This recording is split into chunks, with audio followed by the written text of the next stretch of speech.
Imagine walking into a room knowing that everyone that in that room has already diminished your opinion and silenced you before even hearing your thoughts. This was an everyday occurrence for Shirley Chisholm. From the time she graduated from Brooklyn College to when she ran for office, she struggled to get her foot in the door because of her race and her gender. However, this did not stop Shirley Chisholm.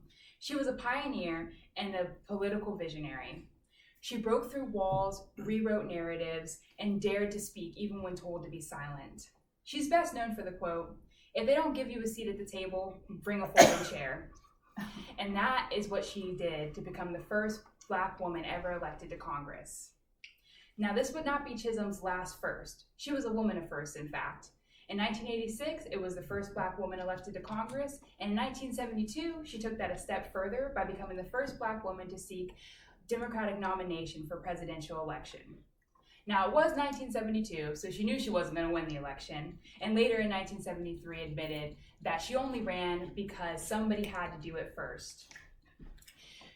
From that point forward, she became a symbol for marginalized communities to be the ones to do it first, even in the face of fear and rejection. However, Chisholm was not just a symbol. She was a woman with a mission to provide representation for those who had been undervalued by the system for far too long. Her advocacy was not just loud, but it was impactful. During her first few years in Congress, she fought tirelessly for unemployment benefits for domestic workers, many of those workers being Black and Latin women who lacked representation in the government and didn't have protection in the workforces. Chisholm recognized that economic injustice was rooted in the margin, and she pushed onward.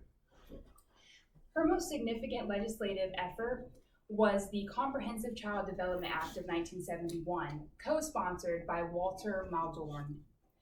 This act would have provided federally funded child care centers for our workforce to be able to send their children there for free. It was passed by House and Senate, but later vetoed by Richard Nixon. However, this act does come up into conversation and paves the way for further conversations on how our government can support our workforce.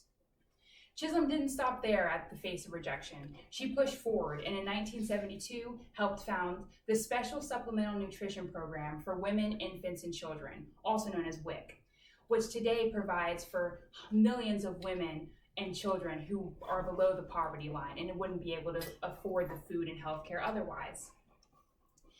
Chisholm continued to advocate for marginalized communities by founding the Black Congressional Caucus in 1971. This Black Congressional Caucus to this day pushes for racial equity and inclusivity in leadership. And while Shirley Chisholm was a part of the Black Congressional Caucus, she fought for equal rights amendment, the minimum wage protections, and universal health care. Shirley Chisholm was a flame that refused to be put out in the face of resistance.